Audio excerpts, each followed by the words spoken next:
Kitab Wulang Bebasan bab 10 ayat ingkang 1 ngantos 3 kali.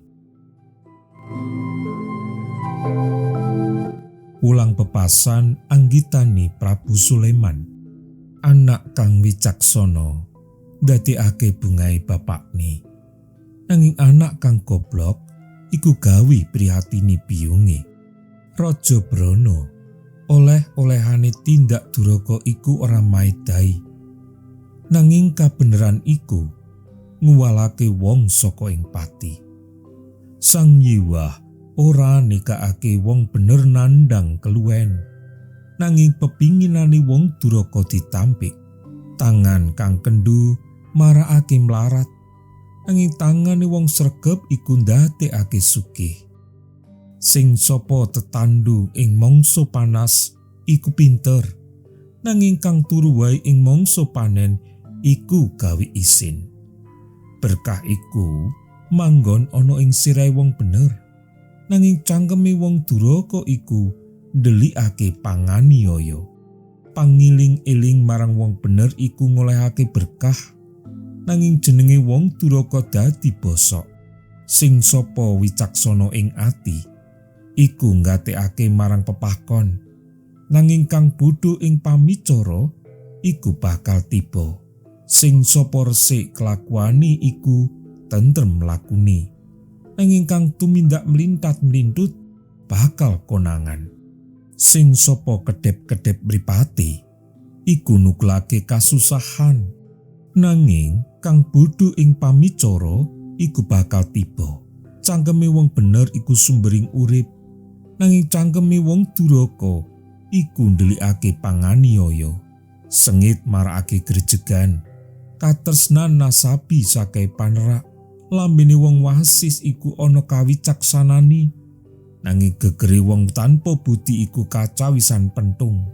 Wong wicaksana iku tetandu kawruh, nanging cangkeme wong bodho iku karusakan kang ngancam.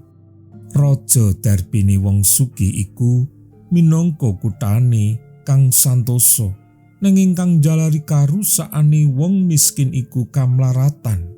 Pituas panggawene wong bener iku nuntun marang urip, oleh-olehane wong duraka iku nuntun marang dosa. Sapa kang nampani pamerti iku ngener marang ing dalaning urip, nanging kang nglirwakake marang pameleh iku kesasar. Sing sapa ndelikake sengiti iku cidra lambene, sarta kang ngucapake pangolo-olo iku wong gemblung. Kang akeh guneme iku mesti ana panerake, nanging kang mekak lambene iku kadunungan akal budi.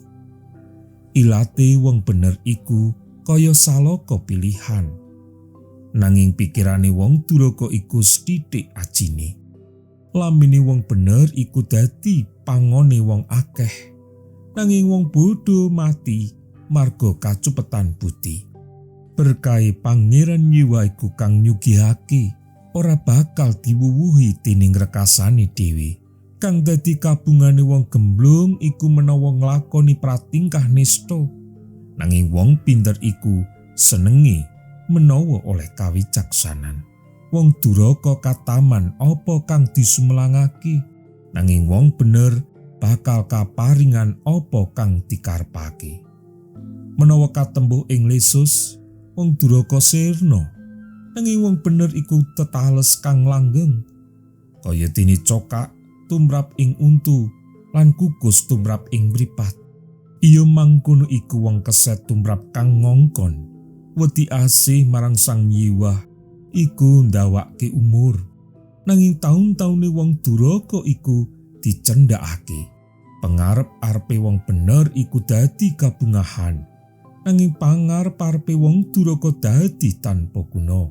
Margine Pangeran Hyuwah iku pangayoman tumrape wong kang jujur, nanging ing atase wong kang nglakoni piala dadi karusakan.